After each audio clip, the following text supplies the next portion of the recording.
Today we're very, very honoured and grateful to have with us a very special guest. We have Sheikh Dr. Haroon Sidat with us here, who's made a long journey to join us today. So we're very, very grateful, and we extend a very big thank you to you for making your time for this talk. For those of you who don't know, Sheikh Haroon is an academic, and he has a lot of experience within obviously the Islamic field.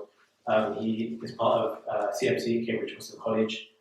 He works as a research associate at the Islamic UK Centre in Cardiff. He's also had a lot of experience in the corporate sphere as well, in terms of like accounting and finance and those sorts of areas and specialties. So he has a lot of experience in over the years. And today he's here to give us a talk about Islam and academia. What does it mean to sort of, how do we navigate academia as Muslims, navigating the pitfalls and troubles and questions that arise with it. So with that being said, I'll pass it over to Dr. Haroon Sidat. Please extend a warm welcome to you. Thank you. Thank you.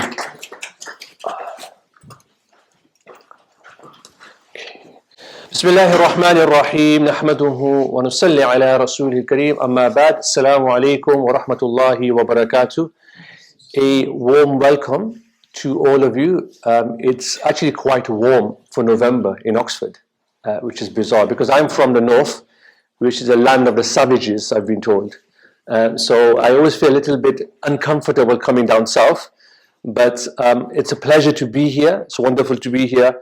And I'd like to talk for a little while about my own experiences. This isn't to show off, astaghfirullah, but to try and inspire you, to role model for you, because I'm a big believer that one of the best ways to teach people something is to model it yourself or to show people the way.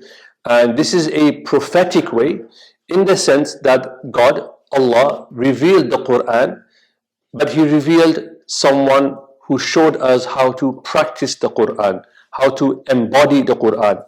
As the wife of the Prophet ﷺ, Aisha radiallahu ta'ala anha, was once asked, what was the messenger like, ﷺ, and what was her response? كَانَ خُلُقُهُ الْقُرْآنِ, that he embodied the Quran. He showed us how to live with the Quran.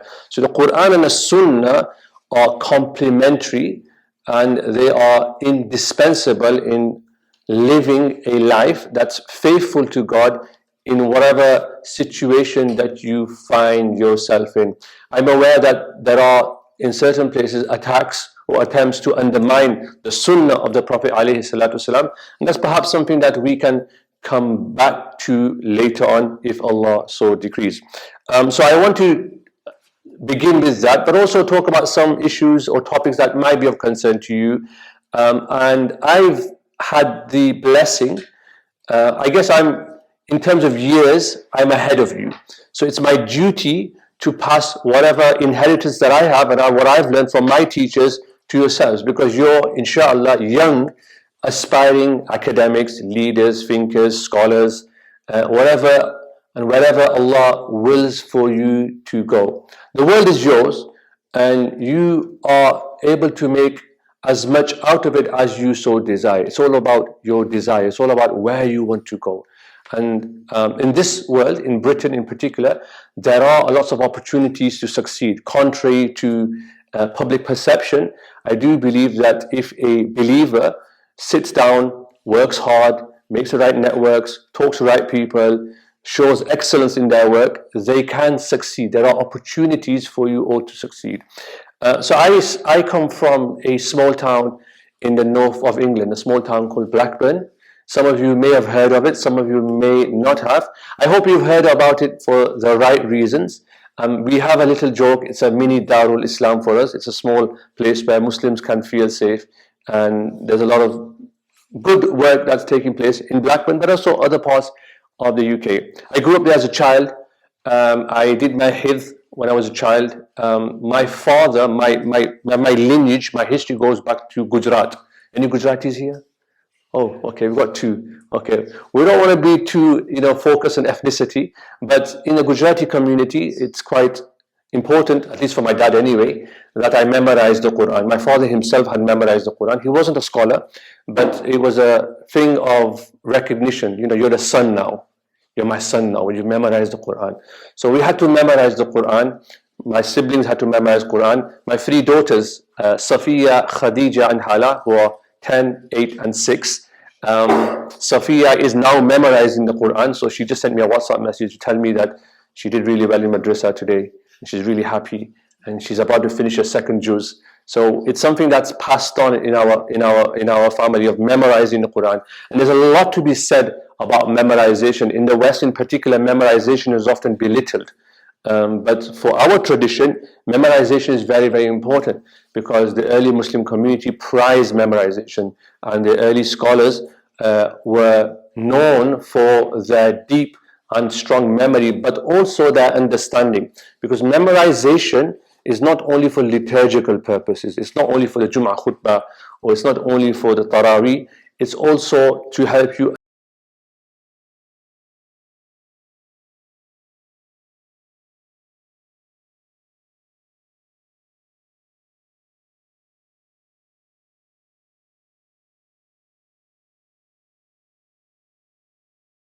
sometimes wants things to happen quickly. وَكَانَ الْإِنسَانُ عَجُولًا. Man wants things to be done really, really quickly. So Allah subhanahu wa ta'ala reminds His beloved Habib Muhammad sallallahu alayhi wa sallam that لَا تُحَرِّكْ بِهِ لِسَانَكَ لِتَعْجَلَ بِهِ. Don't like rush, right? We will help you with it. So there's also virtue in taking your time with things. Imam Ghazali, one of our great masters, in his Ihya Ulumuddin, in his book on the wonders of the heart, has a section where he talks about how shaitan enters the heart. There's 12 doors, and one of the doors through which the devil enters the heart is people always rush. People want things to be done really, really quick. And one of the things about modernity, or the modernization of society, what I mean by that is that we want things done really, really quickly. You place your order for your burger, or your halal burger, if there is ever one, and you drive around the corner and it's ready for you. We want things to be done really, really quick. But there's wisdom in the seerah, in the lives of the prophets, in things taking its time. So I want to share that message with you also, that don't rush. Enjoy life, work hard, but at the same time, remember the prophetic trait is to also be patient, to persevere. There are questions about us as Muslims in the West right now, or also across the world, but Allah will change things for us bi'iznillahi ta'ala, because He is the one who controls all matters. That's the point of our Aqida, if you like, of our fundamental of our belief, that Allah is in control of everything. And I'll come back to that maybe later on bi'iznillahi ta'ala. So I memorized the Quran, and then I completed my GCSEs.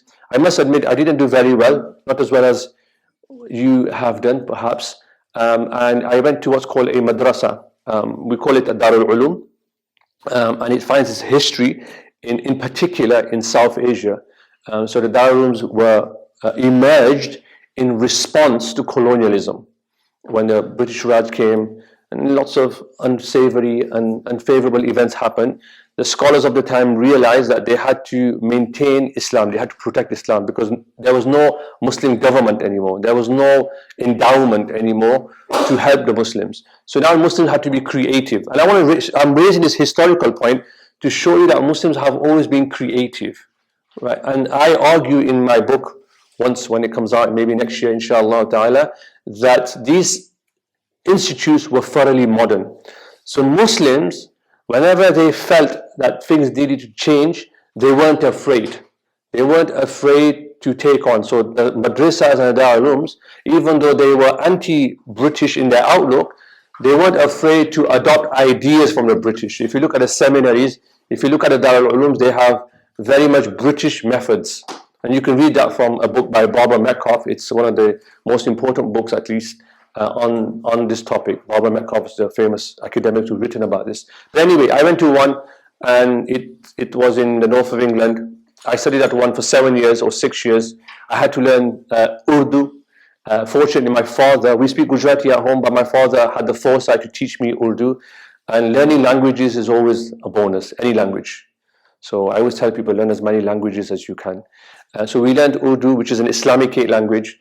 And then of course, you have to learn Arabic. You have to learn classical Arabic, Fusha, So we went through the rigor of learning Arabic. We had to learn logic, the liberal arts, if you like, balagha, rhetoric, and all these things, because they help you access the tradition. They help you appreciate the complexities of the Islamic intellectual tradition. Now, what I had was, I would argue, a watered down version, because in a pre-modern time, if you went to an Ottoman madrasa or a Mughal madrasa, you would spend 15, 20 years learning so many sciences.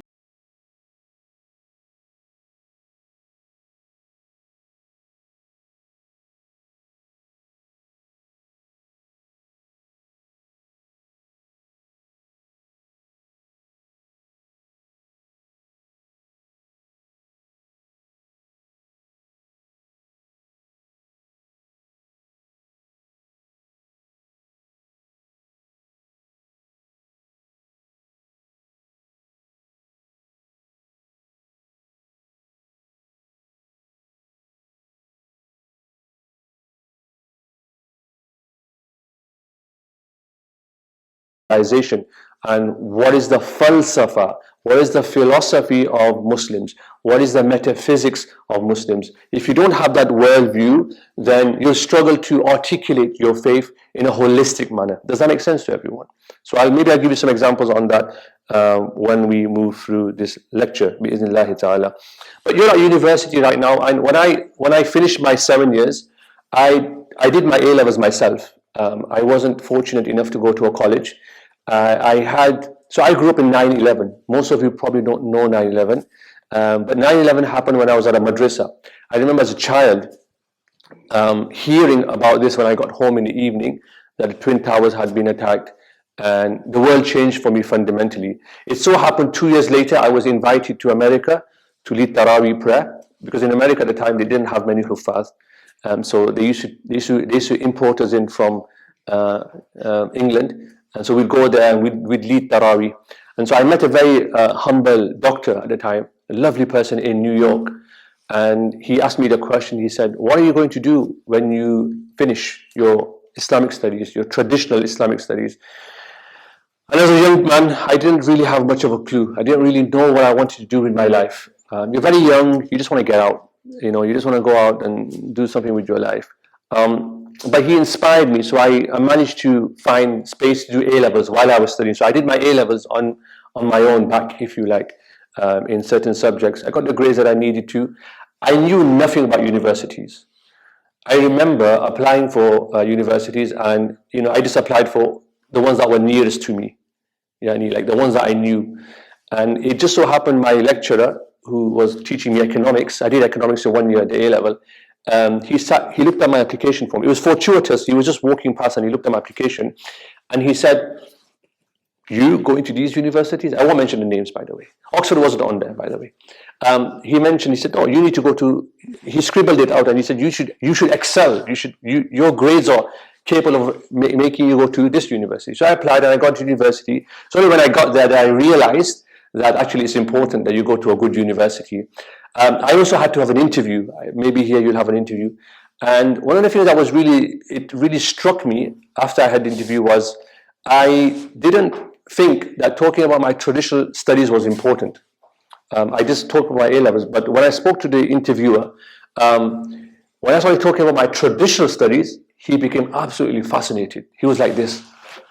He was like, you learned Arabic? You learned 7th century Arabic? You can speak it, you can read it, you can unlock it. You learned Urdu, you learned a bit of Persian, and you learned logic. These university students studying economics here, they can't even reason properly. We need people like you here.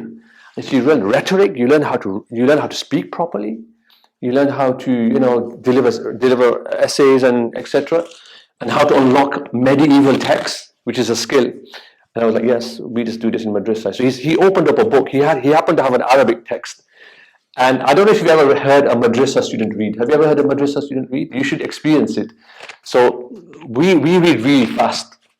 We don't read like in university where they read like really slowly and they wonder what the word means. We just read fast. We read reams of pages we call it sard. It's fast reading. It's very, very fast. And you're able to do that because it's speed reading. So I did that. I got into university. I did my degree in economics. Alhamdulillah, I managed to get a first class degree. I found university quite easy, to be honest. not in a disrespectful way. I think the madrasa experience, the intensity, because in madrasa you go every day, literally, from 8 o'clock in the morning till 8 o'clock in the evening. It's pretty intense. You go on a Saturday as well, Saturday afternoon, and you also go on a Sunday evening. So it's pretty intense. There's a lot of, and it's not like you have 1 or 2 lectures in a day. It's intense, like from 8 till 12. There's a lot of learning that goes, you have to absorb a lot of knowledge. You're taking in fiqh, which is complicated, as some of you will know. You're looking at debates between scholars. You're trying to make sense of it all. You're doing Islamic philosophy in terms of philosophy of law. And some of these things were over my head at the time, I must admit. So it prepares you really well for university. I find university quite comfortable, would I say. I enjoyed it. It was the best 3 years of my life, alhamdulillah. The reason I enjoyed university was I made lots of friends. So I'm quite a sociable person, I'd like to think. And I made networks with everybody. Jewish friends, Christian friends, everyone. I just got to know everyone. I wanted to learn about it. So that openness was very, very important. And that's something that I'm going to go to, because I think one of the things that as Muslims we need to have, and I'm not saying you don't have this, is epistemic openness, as I phrase it. Do you know what epistemic openness means? La hawla wa la quwwata. So epistemic openness means you're open to forms of knowledge. You know who you are, you know where you come from, you know your roots, and you're open to learning other perspectives, even the one that you disagree with. The ulama of the past, they read works of people who were considered to be heretical, to be people who attacked Islam. They read their works. What did they do? They read their works fairly, properly, and then they responded to them. And the way they responded to them wasn't just to take out certain passages like we do on Twitter and misquote them. Muslims shouldn't be doing that. They read the entire work, and they showed before they responded that they've understood the work by summarizing that work. So I've read your work, I've understood what you said, this is what I've understood, like a literature review. Right? I've reviewed all the literature in the field. This is where I think I agree with you, this is where I think I disagree with you, and these are my responses. So Imam Ghazali is a good example of that. In Tahaf of the Philosopher, he didn't refute philosophy, that's a misunderstanding. He read philosophy.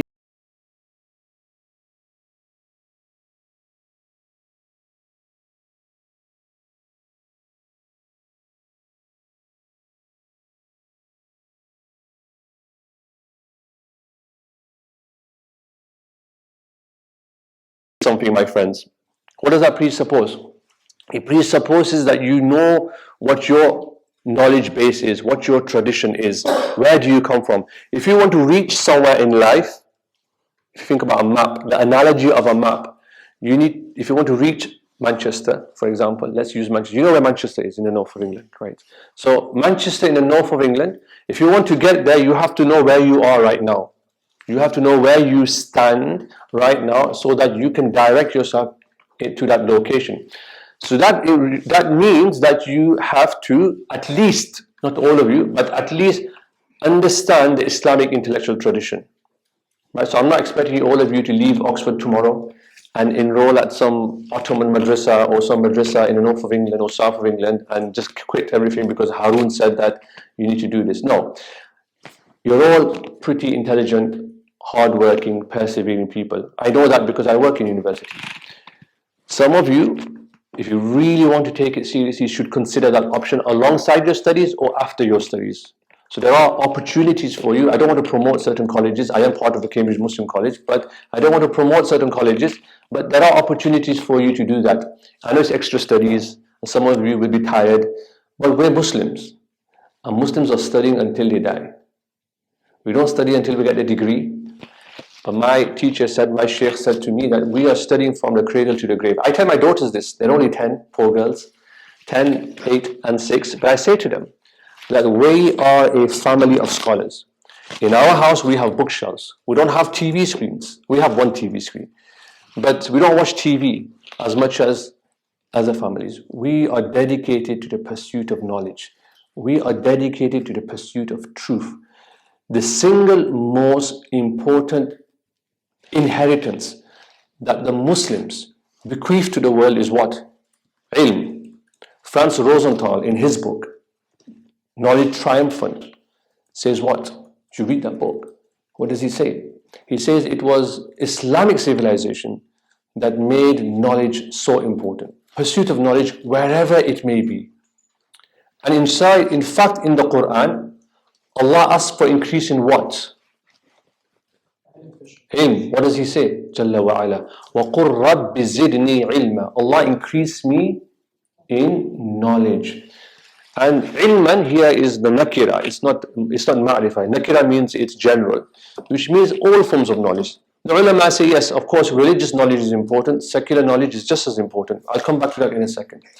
So we need to know where we are coming from, because in your settings here, universities, you're going to be questioning or be asked to question your tradition.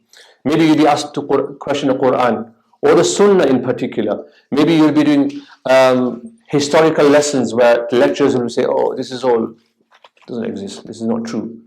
Right? You'll be exposed to all of that.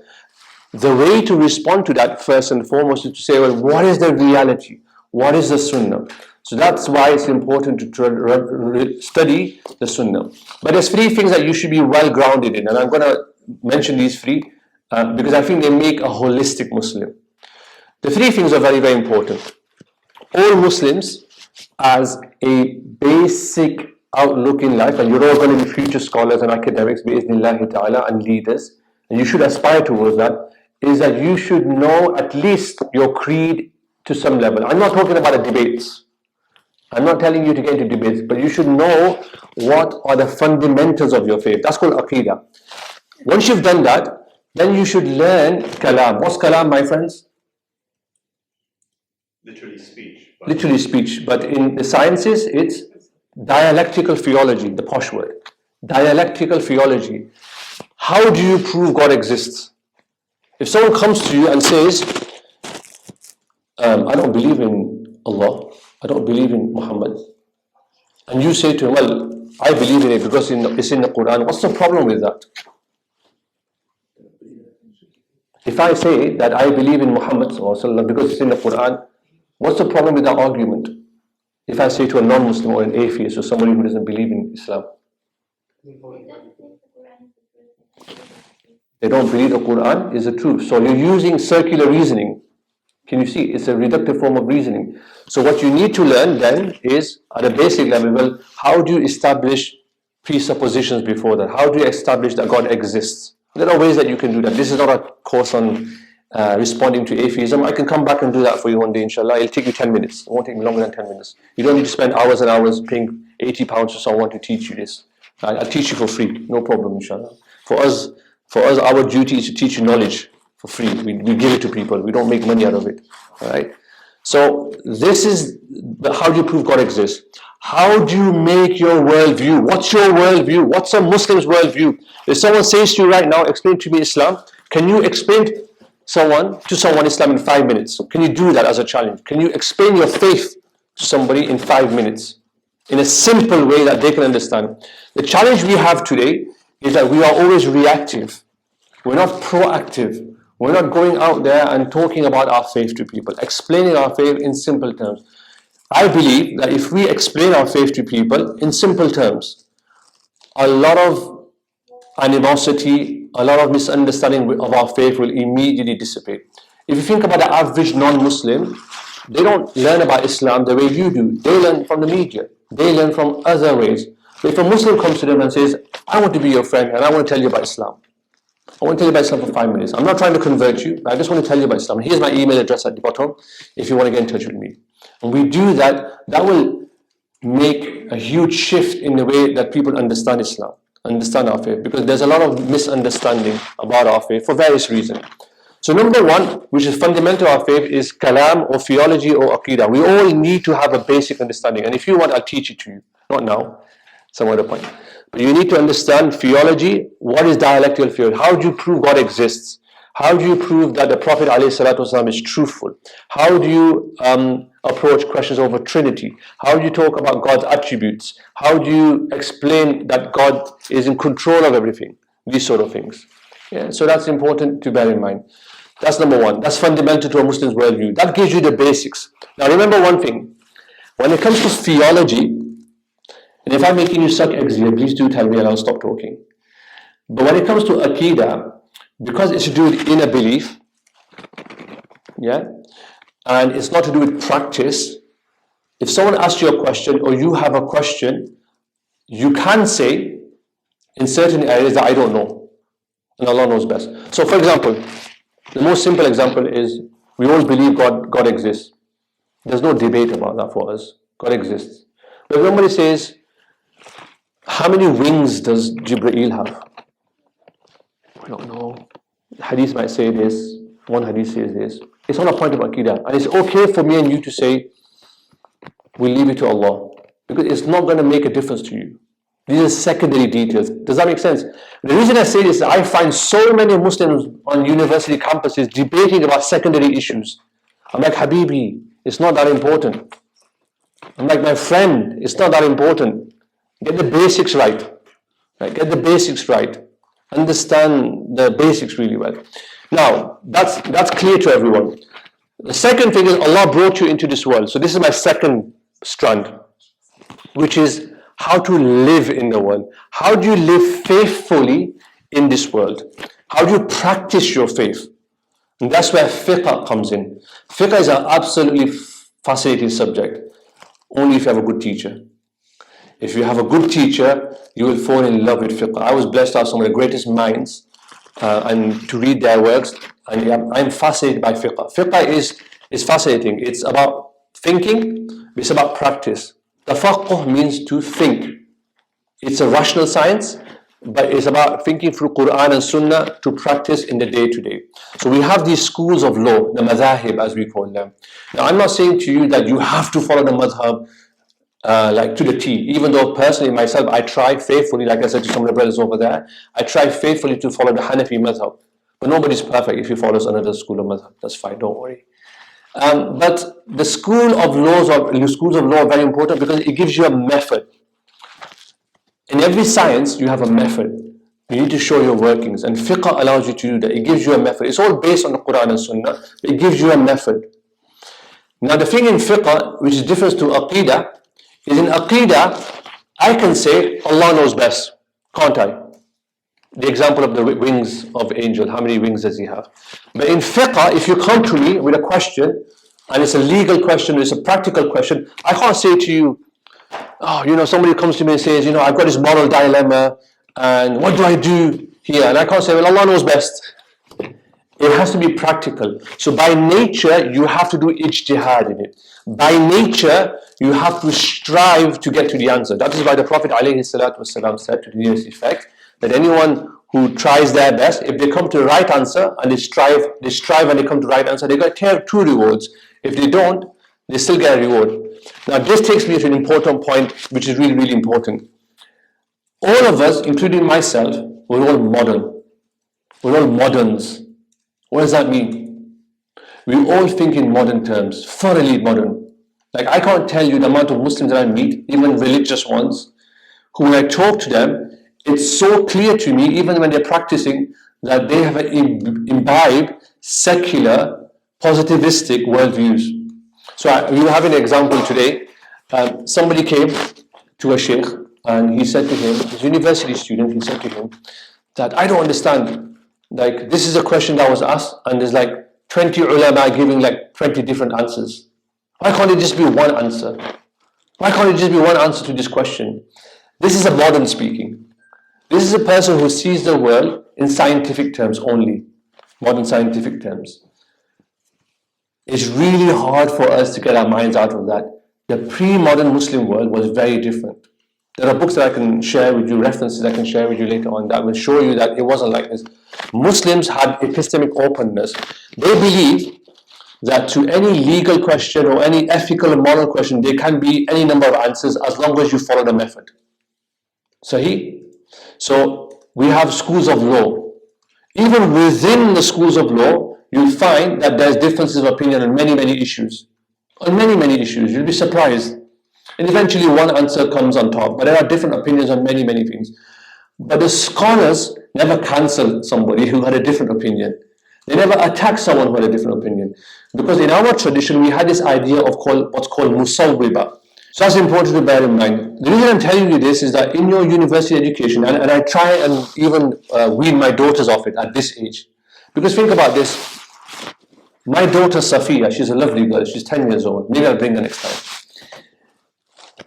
When I send her, before I send her to school, I'll ask her a question.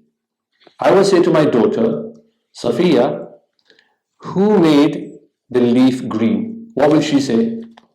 Allah. It's fitrah. Leave her in school for a few years. I say, why is a leaf green? What will she say? Because I'm biologist here. Sorry? Chlorophyll. Is that a wrong answer, right answer? It's a right answer. It's a right answer. Don't be afraid. It's a right answer, but what's the problem with that answer for a Muslim per se? What's happened in that process? Because the fitrah is saying Allah, but you've gone through an educational process, which isn't bad in of itself, but what's happened? It's excluded Allah, or it's created a distance between that and Allah. It happens. That's a secular paradigm, and we're all imbibing it, we're all drinking it. Can you see? We're all drinking it. So when somebody says to me, Sheikh Haroon, why is this so complicated? Why are like 15 opinions on this? And I'm like, it's beautiful to have all these opinions. I love it. This is Islam for you. This is the richness of Islam. This is what shows what Muslims are really like. Did you know when the British came to British India? This is in Brannan Ingram's book. It's called, I forgot the name, but I remember the name, I'll tell you reference. He has a passage in there, he's a historian. He said when the British came to India and they were reading the books by the jurists, listen to this, and the qadis, the judges. Now what would happen in Islamic law is very pragmatic. So if you had a case, what a judge would do, he would look at the books of fiqh, but he would also look at the people and he would work out a solution that works best for them.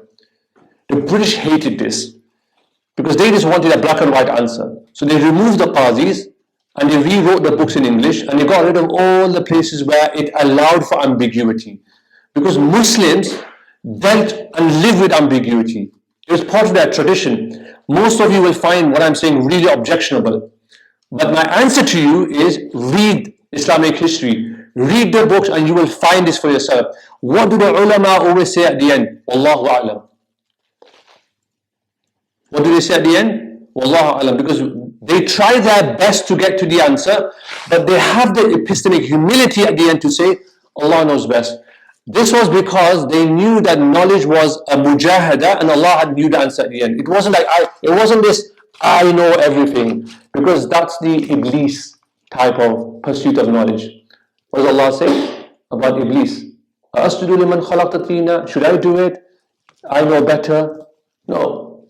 There's that epistemic humility. So there's that pursuit of knowledge, pursuit of truth, but at the end Allah knows best. So the reason I'm saying this is very, very important because you find this in the Islamic intellectual tradition. We as moderns want everything black and white because everything has to be that way. And in fact, we live in a postmodern world, so there is no such thing as truth anymore.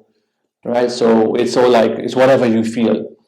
Charles Taylor talks about this in his books. If you read some of his works, he talks about this in his works, and other authors do as well. So fiqh is about practice, it's about living in the world. And we can have different answers. And it's a beautiful science. If I could, I would teach you just the basics, and I think most of you would leave your degree and you would study fiqh for the rest of your life. It's a beautiful gift that Allah has presented this ummah with. But you need to know how law works. The third one, because too much knowledge, too much learning can lead to pride, and the ultimate pursuit for Muslims in knowledge is the pleasure of God. It's not to get lots of zeros at the end of your wage packet. It's nice, but that's not the purpose. It's to please God. This sounds very obvious, but we can lose sight of it in the modern world again. However you do that, that's a different point. But what I'm saying is we also need to have epistemic humility, and one of the ways we do that, so this is the third strand. So I've talked about Aqida or Kalam. I've talked about Fiqh, which is the second strand. And Islamic civilization also had a third strand, which has existed from the time of the Prophet ﷺ until this day, which is the idea of Ihsaan, which is the idea of Tasawwuf, which is the idea of Sufism, whatever you want to call it. And this is from the famous Hadith of Jibreel. Google it, you read the Hadith of Jibreel, you'll find it in there. Right? It comes from that tradition. And this is this idea of a connection with God. Because with Kalam, it's rational. With fiqh is very rational. It's about using the intellect, but it's also about the heart. Allah talks about the heart in the Quran. So the heart is just as important as the intellect as well. So these three sciences were always part of Islamic history. It's a modern thing to exercise, to remove Sufism, whatever you want to translate here as. And somebody can challenge me and say, oh, this is a bid'ah. I'm happy to take on that challenge afterwards. But Sufism has always been part of our tradition. It's a modern trait to remove that. In fact, not only do we remove it, we kind of say, oh, it's something weird, it's not part of Islam. It has always been part of our tradition. It has always been part of our religion. Whichever tariqah you follow or you don't follow. I'm not telling you to follow a tariqah, by the way. What I'm saying is it's part of the Islamic intellectual tradition. And the reason it's important, and this is important, going back to another argument I want to make, which is that in the modern world, what are usually the basis for truth claims? Have you done epistemology, truth, some of you? How do you know something's true? In the modern world, what are you taught in your education, in your universities? How do you know something's true? How do you kind of judge something is to be true? Scientific evidence. And where does the science, go back a step. Where do you get scientific evidence? How do you get scientific evidence? Empirical senses. Empirical senses. The hissi mushtarak, we call them, the five senses. In Islam, they are valid forms, by the way. Yeah, so scientific is obviously it's a categorization, but it comes from observation, from the eyes or from whatever else it may be. And we obviously have one more, which is rational faculties, right? It's not always, you don't like the example they always give in books of logic. It's not like sometimes you see smoke, you don't see the fire, but your intellect tells you that it's a fire because you've done some sort of deduction. It's very elementary. But there's also a third form for us, which is personal experience. Personal experience, and that comes through the third method. It's a hujjah for you. People have real life experiences where they experience a relationship with God, or they experience something with the Prophet ﷺ. This seems radical for some of you. It's like, what is this guy talking about? We need to kick him out. But let me tell you, if you read Islamic history very, very carefully, if you read the books of all the great minds, they saw this as a valid form of knowledge. Spiritual purification, tazkiyah. The only thing they would say is that if you experience something, it cannot invalidate the Sharia. So if you have a dream and you see something in your dream that tells you, for example, that you don't need to pray anymore, then that's invalid. But people would have these experiences. It was a valid form of knowledge. Like you can take this from all the great minds of the past. They all talk about this. None of you, or very few of you, will probably accept this. But if you read Islamic history, you'll find that this was valid. And we need to revive that tradition. One of the things that we need today is also spirituality, especially in the modern world, which is very kind of dry and rigid. So this is the three parts that you need in Islamic tradition. You need to have a good grounding in theology or Kalam. Inshallah, I hope many of you will take that task on. The second is you need to know how the philosophy, Islamic law works. I'll come back to that again. And the third one is spirituality or tasawwuf. The reason law is a particular challenge, and we were talking to our Lebanese and Egyptian friends over there, that most of Islamic law, and I'm kind of like just hinting at this as someone who's written on this topic, is that most of Islamic law in the past was conceived in places where Muslims were in power. So when you read the books of fiqh, you will see that there's an assumption that Muslims are in power here. That means fiqh requires a lot of work today. So for example, I'm teaching my students about nikah, marriage contracts. And before I even open the book, I say to them, a lot of these things are assuming that if there was a breakdown in a marriage, you were living in a Muslim society, the woman would have some sort of recourse to financial support, family support. We don't live in that world anymore. If there was a breakdown in a marriage, you go to a qadi and he will sort it out. We don't live in that world anymore. It doesn't mean that fiqh is invalid. What it means then is that we need to think creatively about what it means as Muslims living in the West. That means there's more work for you. There's more work for me. We need to do more work. So you guys are the future. You guys are the ones who will be able to do that work. And so I wanted to share just that insight with you, bi'idhnillahi ta'ala. And I've been doing this in my own life as someone who's been in academia for around 20 years. I work in academia, I work at a university, but I also teach the traditional sciences. And I treat students who come to university and they have doubts about their faith. So I do a lot of pastoral theology. I don't call it theology, I call it pastoral theology, which is trying to help people. Usually they have a doubt. Usually they've heard something in a lecture, or they've read a certain book, or they've heard something on YouTube, and they're like, oh, my whole world has fallen apart, Sheikh. Like, I'm lost now. What do I do? And I usually have to sit down with them over a cup of coffee and have a conversation with them. And usually there's a certain element that's just missing, and it all comes back in place for them. And so I just want to give you that insight that can happen. And I've had my own challenges working in a secular university. So I did a degree in economics. We were never taught about Islamic finance. We were never told that there is another alternative, more ethical, moral way of running the world. It's all about capitalism. Almost all our lecturers were former bankers. And so I had to live through that world. I went to university and I did my PhD. And a lot of the philosophies that I was reading were completely against what my faith taught me. The fortunate thing I had was I was rooted in my tradition. I had studied Kalam, so I could tell that this is false and batil. But I still read it. I still read people who were some of the craziest ideas out there that you could read from European post-Enlightenment philosophers. And I was like, what am I reading? Wallahi, you know what I used to do sometimes? I used to finish reading a book. I used to go to the bathroom, do ghusl, literally, and pick up a book on hadith. I'd read hadith for an hour, just to purify myself. Because that's how I felt my spirituality had been impoverished. But I had to read it. I had to go through it. And you'd be like, this guy's crazy, why would he do that? Because I felt strongly that these things had to be read. But I knew where they were coming from. And I would write in my thesis places where I disagreed fundamentally with them. I said, this person comes from a postmodern worldview. What I also did was very, very interesting, was I used to read the autobiographies of a lot of these people. And I was like, Allahu Akbar. Like, some of these people were some of the most immoral people that you would ever, I don't want to mention their names because I might get cancelled, but some of these people live the most immoral lives. And I was like, in our tradition, we take knowledge from people who are moral exemplars. And the Prophet ﷺ is a moral exemplar. So that was really, really stunning to me. I was like, I don't want to mention names, I'm really resisting the urge to mention names. But I read some of these philosophers, I read about their lives, and I was like, he writes this, but then this is how he treated his family, this is how he treated his wife, this is how he treated his children. I'm like, well, we all mention, there's lots more. But what I'm saying, Yani, is that we have to read them though. You have to read them. As much as you disagree with these people, we cannot be that type of person who just rejects it outright. Because we need to know their arguments. We need to know how do they scaffold their arguments. Because once you know that, then you're able to engage with them. Because we're ilmi people, we're scholarly people. And that helped me quite a lot.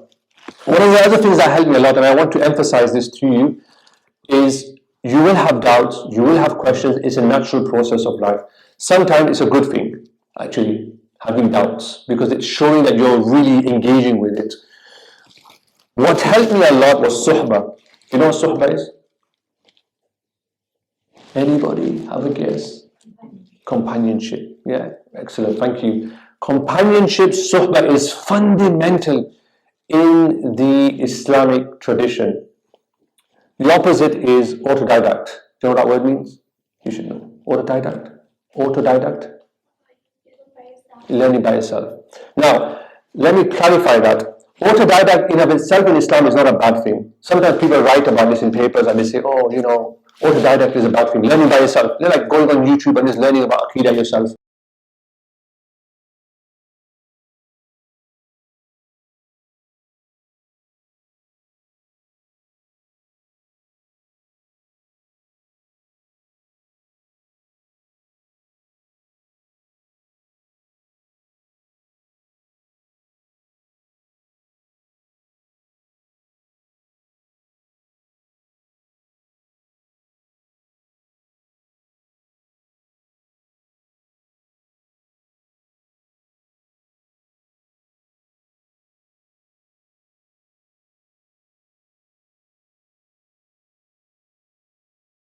Going back to this point that Suhbah is very, very important. If you have companionship, I was joking in a modern age, if you have them on WhatsApp terms, that you can reach out to them and say, Sheikh, I read this, or I'm going through a challenge, can I come and see you? That's really, really important. Have people, have contacts that you can reach out to when you're reading something, when you're coming across something and you've got doubts, that someone you can talk to. Even if they don't know the answer, they might know someone who can help you. So I have a lot of brothers who come to me regularly and they say, you know, Sheikh, I read this, and I'm just like, this is crazy, I've never come across this. And I'm like, okay, let's talk about it. I have sisters, usually I have the adab that it goes through my wife. So that's the adab that I maintain because I learned that from my mashayikh. So I don't reject my sisters reaching out to me, but I maintain the adab of how to engage with the opposite gender. It's not about rejecting opposite gender, it's about working in a way that you respect each other. So the suhbah is really, really important, and you get to a stage where you should, inshallah, you should, all of you, and I hope and aspire, even if one of you goes away from here in 40 years' time, you give me a phone call and say, I heard something that you said in that November night, and I took it on and I learned something and I did something in my life, I'll be happy. You should eventually get to a stage where you become confident enough after 30 years, 20 years, 15 years of study, that you do get to a stage where you can learn for yourself. You can study for yourself. You're able to engage a tradition for yourself. You know all the arguments. You're able to be just in knowledge. It's very, very important to be fair in pursuit of knowledge as well, even with people that you disagree with. So I want to reach out to you about that as well. I do encourage a lot of you to pursue academia. You're not going to make a lot of money in it, trust me. So sometimes you might need to get a job, work for a few years. So this is a practical tip. Maybe work for a few years, get some financial stability behind you. If you're really smart, which you all are, then maybe find a very nice, friendly person who can support you and fund you. Right? So I'm part of what's called the Jameel Foundation. So I worked as a tax consultant for many years, by the way. So I didn't go straight into academia. I lived in the real world. I worked as a tax consultant for many, many years. I'm in the top 4 companies in consultancy, and I learned a lot, alhamdulillah. I made a bit of money. I met my wife along the way, which was a real bonus, and she was very, very supportive. She's probably going to watch a recording at some point, so I might as well mention her. But she was a good spouse.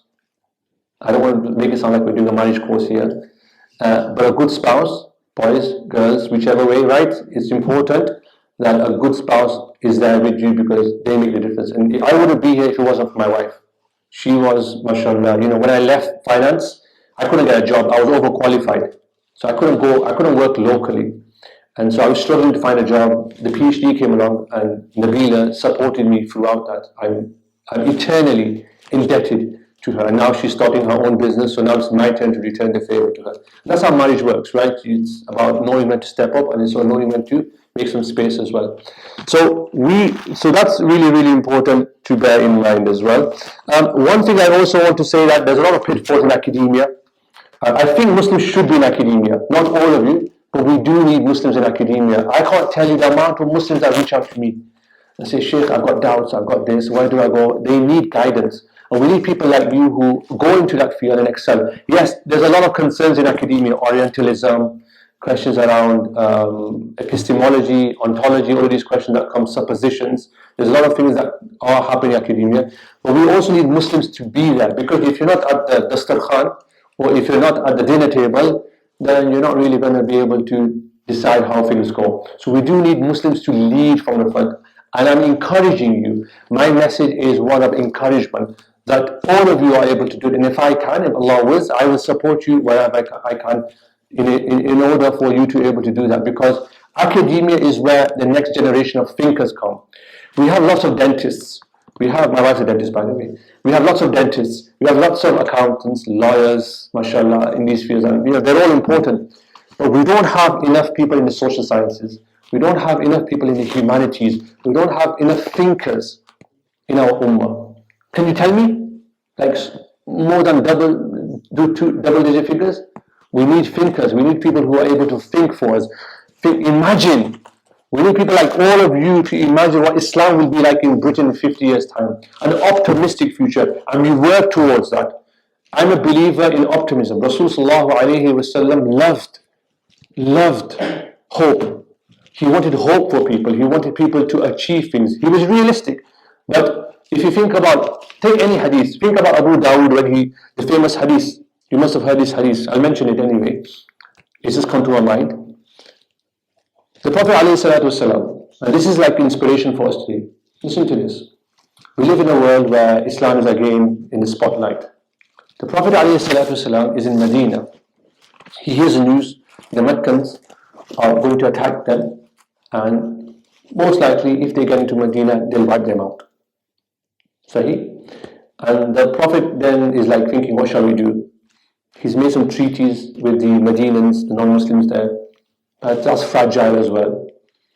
And then Salman al-Farsi comes along, the Persian, and he says to the Prophet, I've got a suggestion if I may.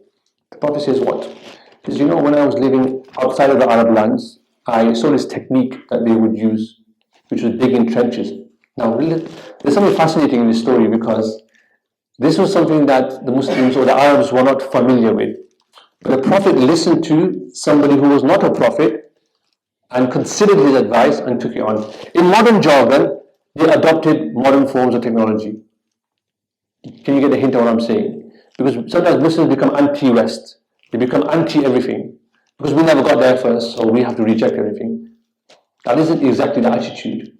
So the Prophet ﷺ says, okay, we'll take this idea on. They dig the trench. But the story is fascinating.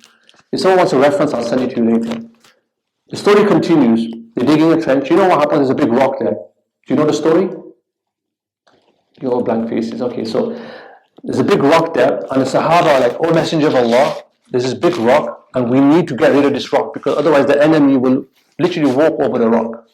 So the Prophet, he was a man who used to do work himself. He wasn't just sitting there like our leaders today who just give orders from their ivory towers or from their safe homes. He was a leader. So he got an axe himself and he struck it. Alayhi salatu wasalam. And he struck it. And imagine this. The Muslims are facing annihilation. They're going to be destroyed if things don't change very quick. It's a very gloomy, dark prospect for them. The Prophet strikes it. And the Sahaba said that we saw 3 sparks when he was striking it. 1, 2, 3. Different narrations, but he says 3 sparks. And so they asked him that when he was striking it, and the rock eventually broke. So they asked him that we saw these 3 sparks. What were these 3 sparks, O Messenger of Allah? So he said, when I struck it for the first time, I saw this place, Persia. When I struck it for the second time, I saw this place, Syria. When I saw this third time, I saw this other place. 3 places. These places were like the superpowers of the time. They were like empires further away. The Muslim had never imagined that they would even go near these places. These were like superpowers of their time. But the Prophet, at their most perilous situation, their most difficult situation, was giving them hope. Alayhi salatu wasalam. There are many examples like this. And is it not the case that within a very short period of time during the Caliphate of Umar, may Allah be pleased with him, many of these places came within the dominions of Islam? Sahih? Or am I making this up? Yeah, they came within the justice, I would say the justice of Umar. Palestine, we talk about Palestine today. When Umar walked in, did he walk in with guns and did he walk in showing off? No, he walked in with humility on a donkey, with patched clothing. This was Umar. And he walked in with humility, and then he saw Al-Aqsa, the compound, and it was desecrated, it wasn't taken care of. He cleaned it with his own hands. He cleaned it with his own hands. And then he came for Salat, and you heard the story. What happens? They say, oh, the patriarch says you can pray in the Christian church. Umar says, no, I don't want to do that because I know what's going to happen to the Muslims after me. They'll destroy that place and turn it into a mosque. We're just going to pray in a small corner over there. We'll pray there, it's fine. Right? The adab. This is the adab of being, as we call it, the adab of living in the world. Not always demanding, but understanding long term. And then there's also a riwayah that say that there was no Jews there at the time. And Umar was the one who said we need to bring Jewish families back in to Jerusalem. So I'm giving you these ideas and these historical anecdotes to show to you that we are people of hope. And we should always be people of optimism, realism. And we should never have an inferiority complex. We should never feel that somehow we are less. And this comes through ilm. Ilm gives you power. Ilm knowledge. وَالرَّاسِخُونَ فِي الْعِلْمِ يَقُولُونَ آمَنَّا بِهِ. Allah says in the Quran, those who are deeply endowed with knowledge. I can't find the best translation in English. But those who are really deep in their knowledge, those who really study hard, learn. They say we have faith. Knowledge and faith come together, and it makes people fearful of you when you know what you're talking about, when you know how to pick out fallacies in people's arguments, when you know how to debate, when you know how to become a compassionate debater as well. Because it's not always about winning the debate. It's about having the akhlaq of the debate as well. Allah says in the Quran, what does He say about debating? He says, do it in the best of ways. Right? It's not about like this and belittling your opponent. That's not the way of the Prophet ﷺ. It's about doing it with equality and justice and with adab. I'm going to end in a moment, inshallah ta'ala. What else have I got to say? I think I've said as much as I wanted to say, otherwise I'll just wrap it on and on. So my own personal journey, and I'll end with this inshallah ta'ala, and I want to take questions from you all, is that I did a degree in philosophy and religion. It was deeply unsettling for me in many ways because there was a lot of things I was reading and I was like, this is just like, what am I reading? But I had to read it because I had to pass exams. So I had to play the game. But I knew that at the end of it, inshallah ta'ala, when I pass, I'll be able to write my own narrative. So over the last year or so, I've been now writing. So I wrote a paper, for example, and you can read it on the whole concept of Darul Islam and Darul Harb. So this is like a legal concept. It's a very academic paper.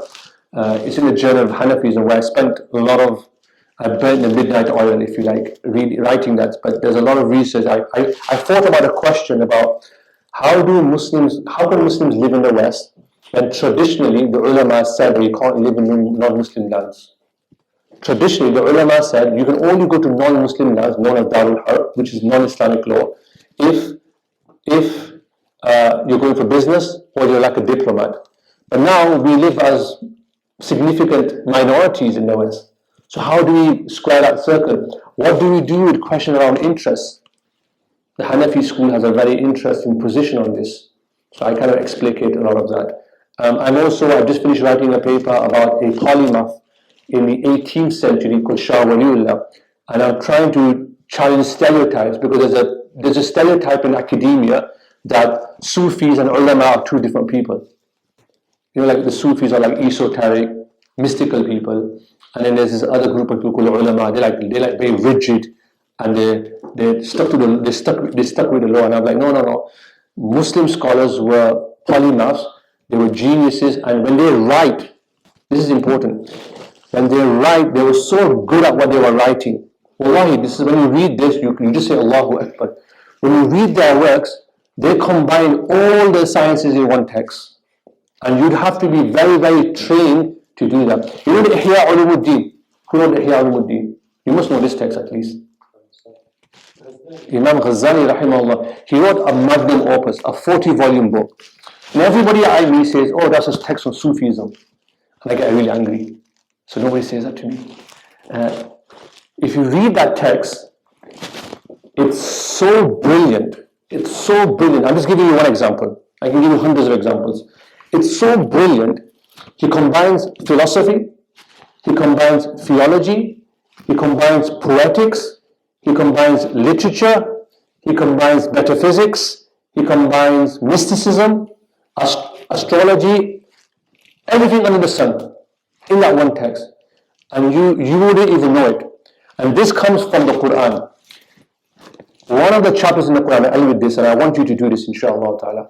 Allah has a chapter on the bee. It's called the bee, about the bee. He talks about the bee. And as a child, or as a youngster, I used to think to myself, why is the bee so important? A lot of you are southerners, so you know what a bee is, right? You see bees? Because you live in concrete jungles in London. I'm making assumptions about you guys. So in the north, we have bees. They're harmless, but we have bees. Allah talks about them in the Quran. It's a joke. So Allah talks about them in the Quran. And recently, my second daughter, Khadija, wants to become a beekeeper. So I'm like, so we have bees and we try and conserve them. And sometimes we find them struggling in summer. And we give them a spoon of water and sugar and something. But the bee is a fascinating creature. And I'll leave you with this, inshallah. The bee works really hard. It goes to every flower under the sun, doesn't discriminate. I'm making an ishara here. I hope you get the ishara, the allusion that I'm making. It doesn't discriminate. It doesn't say this flower is Western, this flower is like this, Chinese, I'm not taking it. It takes from every flower that it can, the pollen, and it works its socks off, as we say. It works its socks off, and you sometimes see them, they're absolutely tired.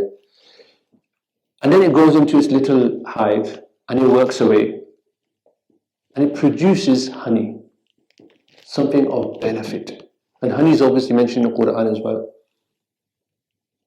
Something shifa'ul linnas, that's Quran, but it's a shifa, right? It's a cure. But when you have that honey, you don't know which flower it came from. You don't know when it came from. But you know it came from every one of them. It combined all of the goodness that was there in its world, and it produced something that was beneficial for mankind. It didn't complain. It didn't go in the beehive and say, oh, it's a rubbish day. That daffodil was rubbish today. That particular flower was rubbish. No, it took from every flower that it could, and it worked hard, selflessly. And it wasn't even for itself. This is the prophetic virtue. This is the prophetic virtue, my friends. The Prophet ﷺ was a selfless man. He was the embodiment of selflessness, subhanAllah. And the bee produces this honey for benefit. Doesn't care who takes it, but it's for benefit. That is the philosophy from the Quran, from this small creature that Allah presents in the Quran, that we should reflect upon, and is the one that we should embody in our lives. Jazakallah. Subhanallah. Bihamdihi subhanaka Allahumma wa bihamdika ashhadu an la ilaha illa anta nastaghfiruka wa natubu ilayk. Jazakallah. Does anyone have any questions? Yes, please. So I came from a very similar background to you, since I studied at a traditional madrasa before I came to uni. One thing that I noticed was in the sort of Darul community, there is somewhat, maybe it's for the sisters more so than brothers, I'm not sure, but there is a kind of a stereotype, or maybe people look down on you if you decide to go to university from those communities. Good point. Excellent point. Yeah. Recommended. And so, if you experience that yourself, how do you navigate that? And I know Yeah, not to go. So yeah, excellent. What's your name? Sorry, if you don't mind me asking. Zuhaira. Okay. So I experienced that, and I experienced the same thing. I went in 2006. And I remember some of my teachers saying to me, you're going to get lost. They spoke in Urdu. Some of my teachers, they said, there's no need to go there. Some of them said, oh, this is disrespectful to Islamic knowledge. You're trying to say that secular knowledge is somehow better than what you learned in the madrasa. And I felt immensely guilty. I went with a guilty conscience.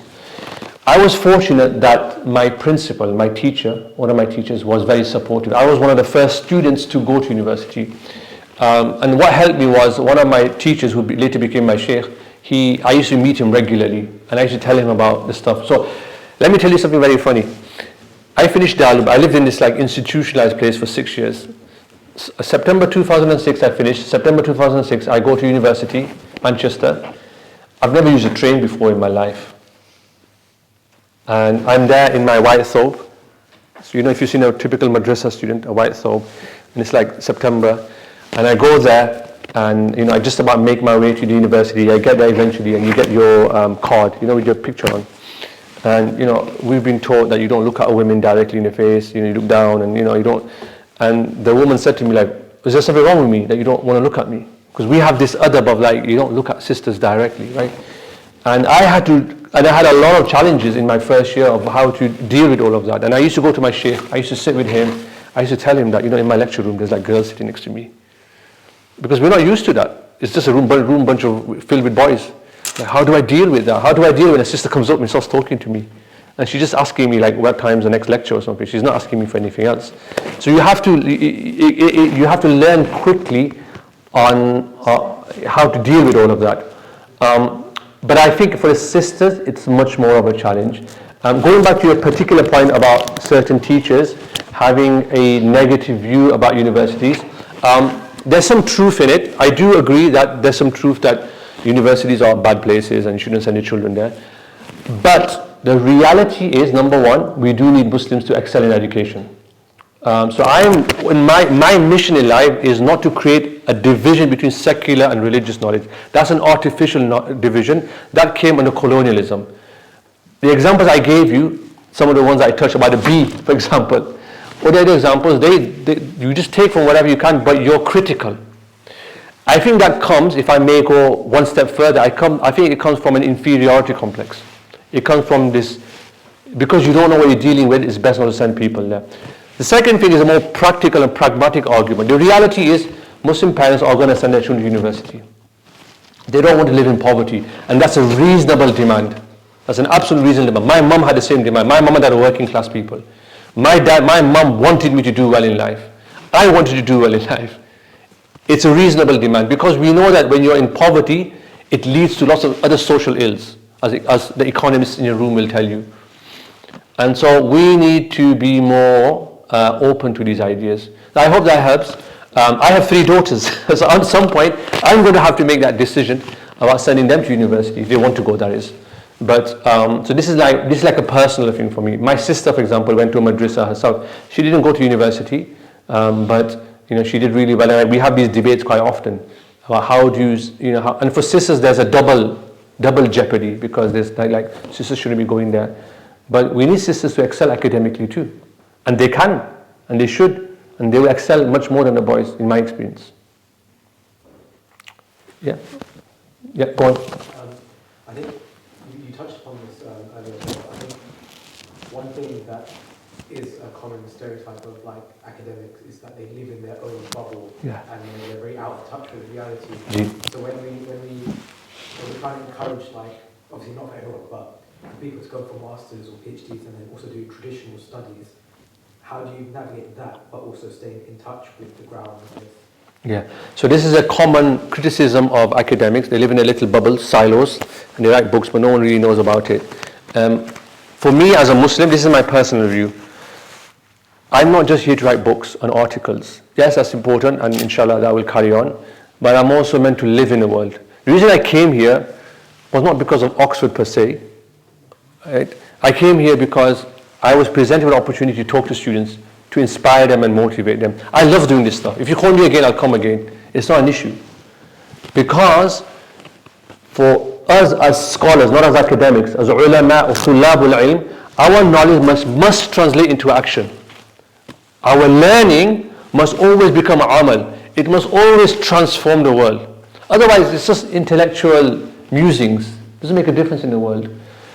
We must learn, we must study, we must write. If I write a book, then I must come out and tell you guys about it. If I read something, then I must teach you guys. It's my responsibility.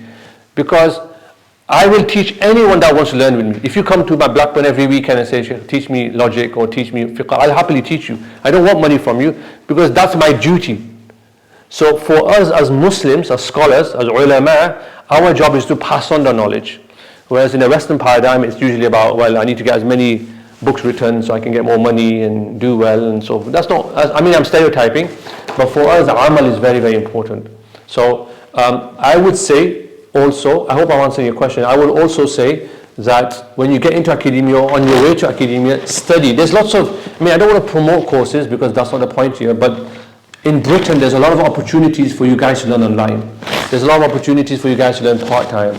I don't know what the scene is like in Oxford, but there should be scholars that you can sit with. Just learn some Arabic while you're here, or learn something that then you can just build on.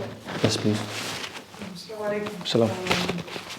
You're from Blackburn, right? No, I'm from Bolton. You'll do. Yeah. There's some history between us. Yes. We were brothers because everyone else from London. Okay, we gotta look after each other, right? Yeah. Bismillah. I just wanted to ask. So we're talking about this of it's important for Muslims to go into academics, right? But one thing I found, especially because I'm a biochemist, so going in, say for example, to do like a PhD, the environment to do biochemistry with the surrounding scientists is generally quite agnostic, atheist, and the culture is very toxic. you've got separate laboratories competing against one another. Oh, like that, okay. So we talk about this concept of, we want to have, if we want to go into academics, we want to have like a good environment to go in because our environment affects us. Tamam, So, Sahih. is it sort of recommended to sort of, I guess, stay within, say, Western academic environments, or would you recommend, say, after we get our education, if we want to stay in academia, maybe go to a place where it's more conducive and more friendly of an atmosphere to continue our education? Like, say, for example, going to a Muslim country, setting up our laboratories there, and then, academic talk. Yeah. What would you like? Perfect, excellent. So there's a lot to unpack there. I'm going to try and pack as much as I can. If I don't, you come back to me. Yeah. So going into academia is farz kifaya. What's farz kifaya? Not everybody needs to do it. A few people do it, it's fine. Does that make sense? Farz ayn, everybody needs to do it, like salah or zakah. So not every one of you needs to go into academia, but there should be a jama'ah, there should be a group of you going into academia, number one, right? We've established that.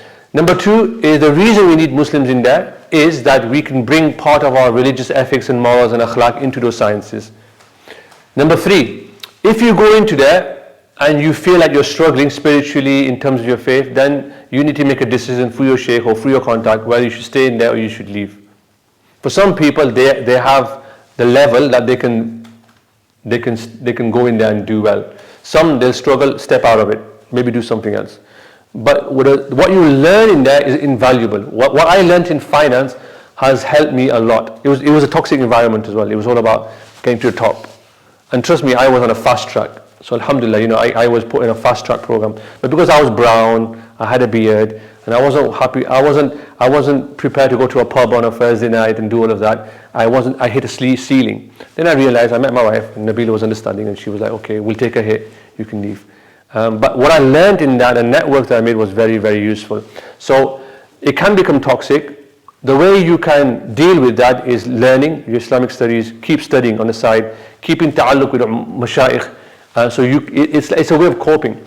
Because we do need Muslims to go into these fields and excel. Not everyone, but we do need some to be really brilliant in these fields. Because the problem that we have right now is we are just a bunch of consumers.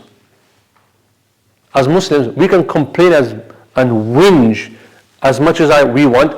And I said it to my father, Allah bless him. I was having dinner with him on Saturday, and he was like, "Oh, Muslims," and I'm like, "That reality is we don't own social media. The reality is we don't own these. We don't make these. We don't make anything. We're just a bunch of consumers. We don't make anything. What we need to be is what we were. Is that we need to be makers. We need to be people who are at the forefront of innovation. At the forefront. One of my teachers, one of my sheikhs said to me, when the COVID happened, he said, how lovely would it have been if Muslims were the ones who made the vaccine as a halal version too?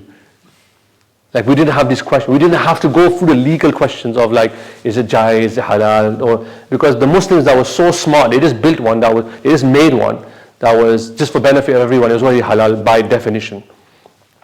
So that's why we need people there. And that's not in medicine, in politics.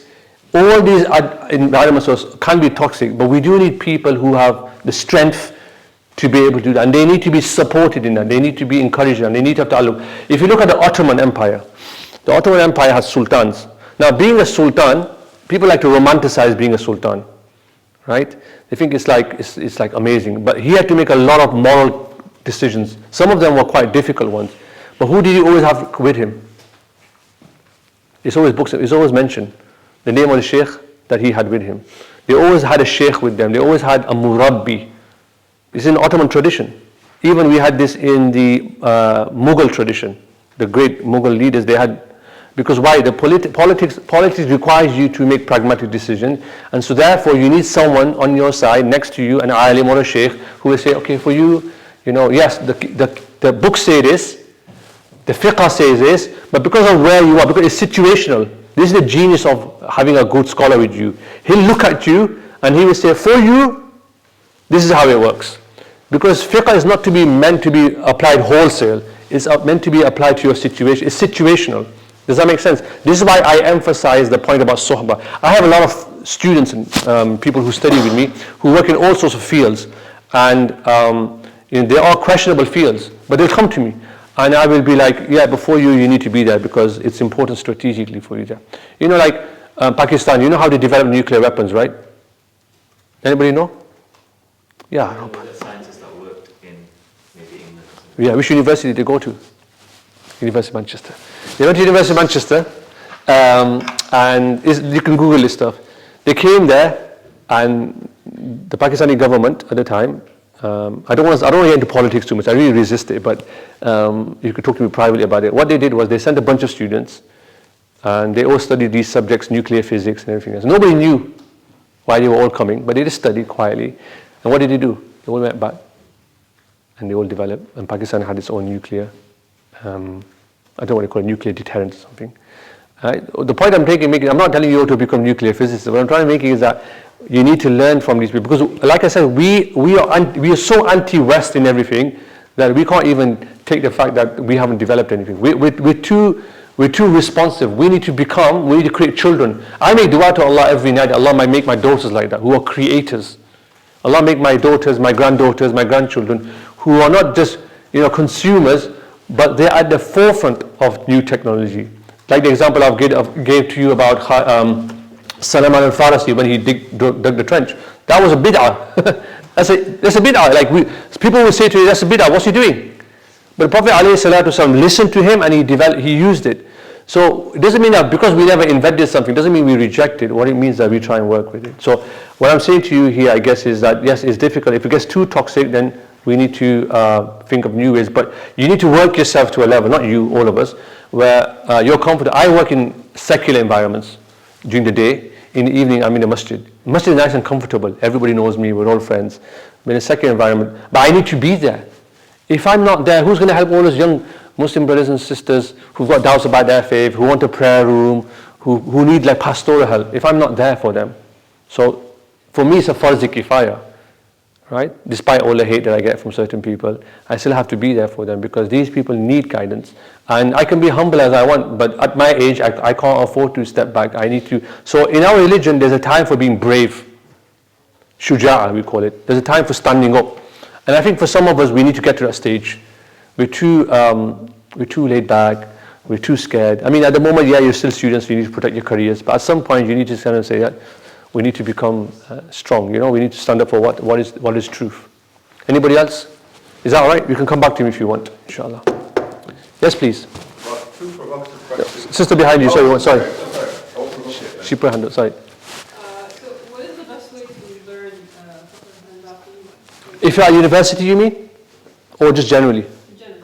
Okay, so the optimum way is to dedicate yourself to it.